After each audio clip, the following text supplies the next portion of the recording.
ಮೀಸಲಾತಿ ಅನ್ನೋದು Baba Saheb Ambedkar fix. BJP ಲೀಡರ್ಗಳಿಗೆ ಇವತ್ತು ಅಂಬೇಡ್ಕರ್ ದೊಡ್ಡವರಾಗ್ತಾವ್ರ. ಇವರ ಒಲಮಾದಿಗರು ಹೇಳ್ತಿನ್ನ ನಾಯಿನ್ ಬೇಕಾದ ಮನೆ ಬಿಟ್ಕೋತಾರೆ. ಆ ನಾಯಿಲ್ಕಿನ್ನ ಕೀಣವಾಗಿ ದೇಶದಲ್ಲಿ ಕಾಣ್ತಾ ಇದಾರೆ.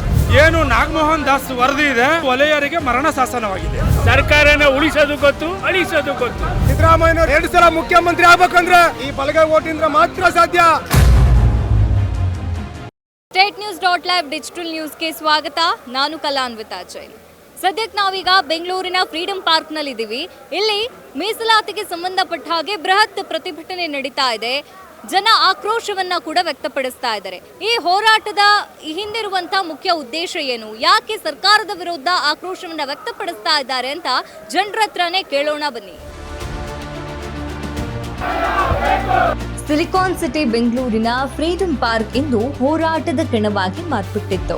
ನಾಗಮೋಹನ್ ದಾಸ್ ಸಮಿತಿಯ ವರದಿ ವೈಜ್ಞಾನಿಕವಾಗಿಲ್ಲ ಮತ್ತು ಇದು ಕೆಲವು ಸಮುದಾಯಗಳಿಗೆ ಮಾತ್ರ ಅನುಕೂಲ ಮಾಡಿಕೊಡ್ತದೆ ಅಂತ ಆರೋಪಿಸಿ ಬಲಗೈ ಸಮುದಾಯಗಳು ಸರ್ಕಾರದ ವಿರುದ್ಧ ಗುಡುಗಿದ್ವು.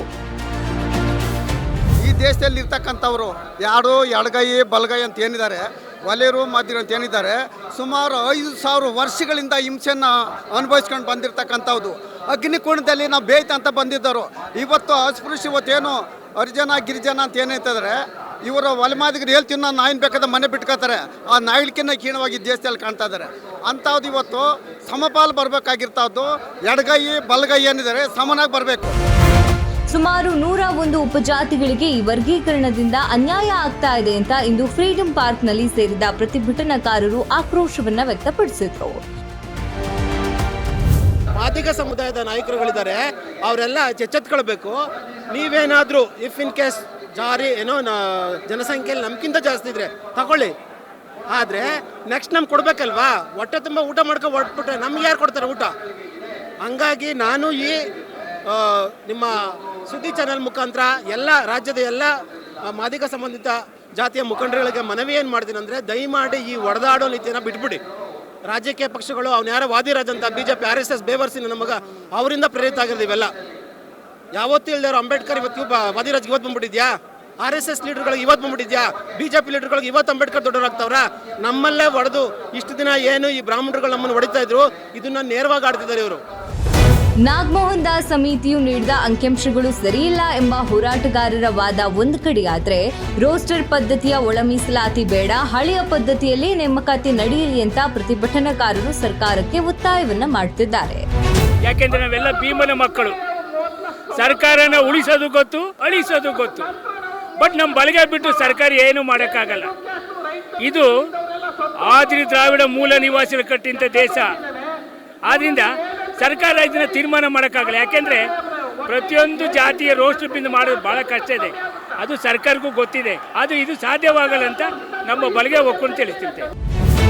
ಇಂದಿನ ಈ ಬೃಹತ್ ಸಮಾವೇಶದಲ್ಲಿ ಜ್ಞಾನಪ್ರಕಾಶ ಸ್ವಾಮೀಜಿ, ಇಮ್ಮಡಿ ಸಿದ್ದರಾಮೇಶ್ವರ ಸ್ವಾಮೀಜಿ ಸೇರಿದಂತೆ ಹಲವು ಮಠಾಧೀಶರು ಭಾಗವಹಿಸಿದ್ರು.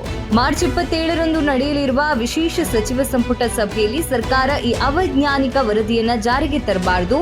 ಒಂದು ವೇಳೆ ಸರ್ಕಾರ ನಮ್ಮ ಬೇಡಿಕೆಗೆ ಮಣಿಯದಿದ್ರೆ ರಾಜ್ಯದಾದ್ಯಂತ ಉಗ್ರ ಹೋರಾಟವನ್ನ ಮಾಡುವುದಾಗಿ ಎಚ್ಚರಿಕೆಯನ್ನ ನೀಡಿದ್ದಾರೆ. ಒಳ ಮೀಸಲಾತಿಯಲ್ಲಿ ಏನು ನಾಗಮೋಹನ್ ದಾಸ್ ವರದಿ ಇದೆ, ಅದು ವಲಯರಿಗೆ ಮರಣ ಶಾಸನವಾಗಿದೆ. ಈ ಮುಖೇನ ನಾವು ಇವತ್ತೇನು 2 ಲಕ್ಷ ಜನ ಸೇರಿದ್ದೀವಿ ನಾವಿಲ್ಲಿ ಫ್ರೀಡಂ ಪಾರ್ಕ್ನಲ್ಲಿ. ಸರ್ಕಾರ ಕೂಡಲೇ 27ನೇ ತಾರೀಕು ಏನು ಕ್ಯಾಬಿನೆಟ್ ನಡೀತದೆ, ಆ ಕ್ಯಾಬಿನೆಟ್ನಲ್ಲಿ ಸರ್ಕಾರ ಇದನ್ನು ಸೂಕ್ಷ್ಮವಾಗಿ ತಗೊಂಡು ವಲಯ ಮತ್ತು ವಲಯ ಸಂಬಂಧಿತ ಜಾತಿಗಳಿಗೆ ಅನ್ಯಾಯ ಮಾಡಿದಿರ ನಮ್ಮ ಭಾಗವನ್ನು, ನಮ್ಮ ಪಾಲನ್ನು ನಮಗೆ ಕೊಟ್ಟಿಲ್ಲ ಅಂದರೆ ನಾವು ರಾಜ್ಯಾದ್ಯಂತ ಉಗ್ರ ಪ್ರತಿಭಟನೆಗಳನ್ನ ಮಾಡ್ತೇವೆ. ಒಟ್ನಲ್ಲಿ ಒಳ ಮೀಸಲಾತಿ ವರ್ಗೀಕರಣದ ಕಿಚ್ಚು ಈಗ ಸರ್ಕಾರಕ್ಕೆ ದೊಡ್ಡ ತಲೆನೋವಾಗಿ ಪರಿಣಮಿಸಿದೆ. ಮೀಸಲಾತಿ ಅನ್ನೋದು ಬಾಬಾ ಸಾಹೇಬ್ ಅಂಬೇಡ್ಕರ್ ಭಿಕ್ಷೆ. ಅವ್ನು ಯಾವನ್ ರಕ್ತಪತನ ಮಾಡಲಿ, ಅವನ್ ಏನಾರ ಮಾಡಲಿ, ನಾವು ತಲೆ ಕೆಡ್ಸ್ಕೊಳ್ಳೋ ಮಕ್ಕಳಲ್ಲ. ನಮಗಿರೋದು ಒಂದೇ ಬಾಬಾ ಸಾಹೇಬ್ ಅಂಬೇಡ್ಕರ್ ಕೂಗು. ಇವತ್ತು ನಾ ರಾಜ್ಯ ಸರ್ಕಾರ ಕೇಳೋದು ಇಷ್ಟೇ, ನೀವು ಇವತ್ತು ನಿಮ್ಗೆಲ್ಲ ಒಂದು 2 ಧಮಕಿ ಹಾಕಿರ್ಬೋದು ಯಾರೋ ಸಿದ್ದರಾಮಯ್ಯ ಸರ್ಕಾರಕ್ಕೆ, ಏನಂತ ನಿಮ್ಮ ಸರ್ಕಾರ ಪತನ ಮಾಡ್ತೀನಿ ಅಂತ. ಆ ಪತನ ಮಾಡೋ ತಾಕತ್ತು ಕರ್ನಾಟಕದಲ್ಲಿ ಬಲಗೈ ಆಗಿರೋದ ಬರ್ತೀನಿ ಯಾವ ಮಗನಿಗೂ ಇಲ್ಲ. ನೀವು ಕೊಡೋ ತೀರ್ಪು ಸರಿ ಸಮವಾಗಿರ್ಬೇಕು. ಒಬ್ಬರಿಗೆ ಹೆಚ್ಚು ಒಬ್ಬರಿಗೆ ಕಮ್ಮಿ, ಇವು ಯಾವುದೂ ಕೊಡಂಗಿಲ್ಲ. ಈ ಕೊಟ್ಟರೆ ಹೋರಾಟ ಒಂದು ನೋಡಿದಂಥ ಹೋರಾಟ ಕಾಂಗ್ರೆಸ್ ಪಕ್ಷ ನೋಡ್ಬೇಕಾಗ್ತದೆ. ಎಡಗೈ ಮತ್ತು ಬಲಗೈ ಸಮುದಾಯಗಳ ನಡುವಿನ ಈ ಹಗ್ಗಜಗ್ಗಾಟಕ್ಕೆ ಸರ್ಕಾರ ಯಾವ ರೀತಿ ಸ್ಪಂದಿಸಲಿದೆ ಎಂಬುದನ್ನು ಕಾದು ನೋಡಬೇಕಿದೆ.